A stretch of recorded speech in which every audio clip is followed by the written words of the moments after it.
নমস্কার বন্ধুরা, সকল বন্ধুকে স্বাগত জানিয়ে আজকে রেসিপিটি শুরু করছি। তো আজকে এই গরমে এখনও আমশোল খাওয়া হয়নি, তো আজকে আমশোল বানাবো। তাই বাড়িতে সবাই বানিয়ে থাকেন, তো আমি যেভাবে বানাই সেটাই শেয়ার করছি। প্রথম থেকে ভিডিওটি শেষ অবধি দেখার অনুরোধ রইল, সঙ্গে থাকবেন। তো শুরু করি, চলুন। তো বন্ধুরা, আমি আজকে বানাবো আমশোল। আমশোল বানানোর জন্য 5 পিস শোল মাছ নিয়ে নিয়েছি, আর এখানে একটা বড় আম লম্বা লম্বা করে সরু করে কেটে নিয়েছি, আর জিরে লঙ্কা বাটা নিয়েছি, আর এখানে নিয়েছি সর্ষে বাটা। ওভেনে কড়াই গরম হতে দিয়ে দিলাম, সেখানে দিয়ে দিলাম সর্ষের তেল। সর্ষের তেলেই বানাবো। তো মাছে প্রথমেই লবণ এবং হলুদ দিয়ে একটু মেখে নেব। তেল গরম দিয়ে রাখে, এখন মাছগুলো ভেজে নেব।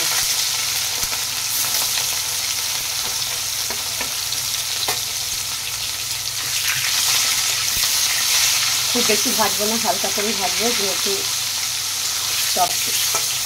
টকের মাছ যেহেতু তাই হালকা ভাজবো। আম দিয়ে বানাবো যেহেতু। তো মাছগুলি ভাজা হয়ে গেছে, হালকা করে তুলে নিচ্ছি। বাকি মাছগুলো ভেজে নেব।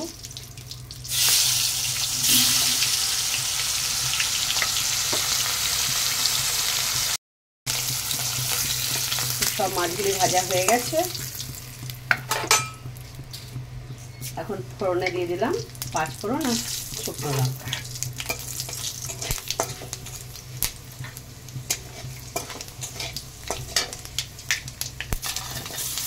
দিয়ে দিলাম আমগুলি।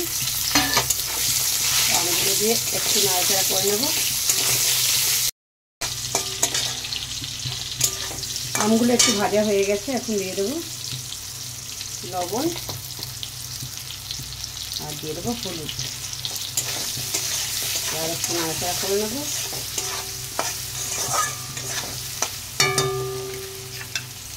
দিয়ে দেবো লঙ্কা জিরা বাটা।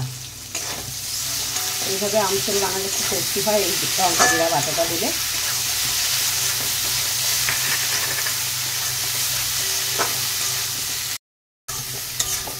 আমের সঙ্গে মশলা খুব ভালো করে কষিয়ে নিয়েছি। এখন দিয়ে দেবো জল।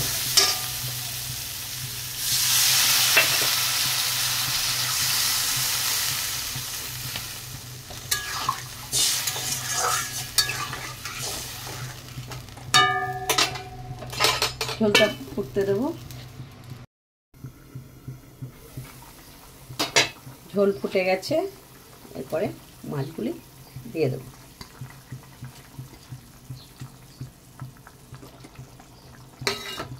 দিয়ে 5 মিনিট ঢাকা দিয়ে মিডিয়াম আঁচে ফুটতে দেবো।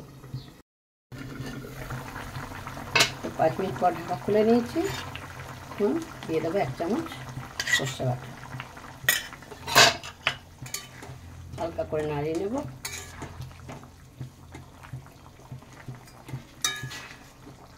আমশোল একদম রেডি হয়ে গেছে, এখন নামিয়ে নেব। আর স্বাদের জন্য দিয়ে দেবো সামান্য একটু চিনি।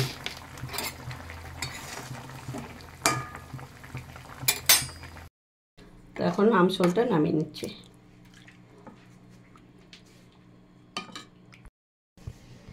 বন্ধুরা, আমি যেভাবে আমশোল বানালাম, এইভাবে যদি কেউ বানিয়ে না থাকো তো এইভাবে বানিয়ে দেখো, তো এতটাই টেস্টি হবে আমশোলটা খেতে। তো বন্ধুরা, ভিডিওটি এখানেই শেষ করছি। ভিডিওটি দেখার জন্য ধন্যবাদ।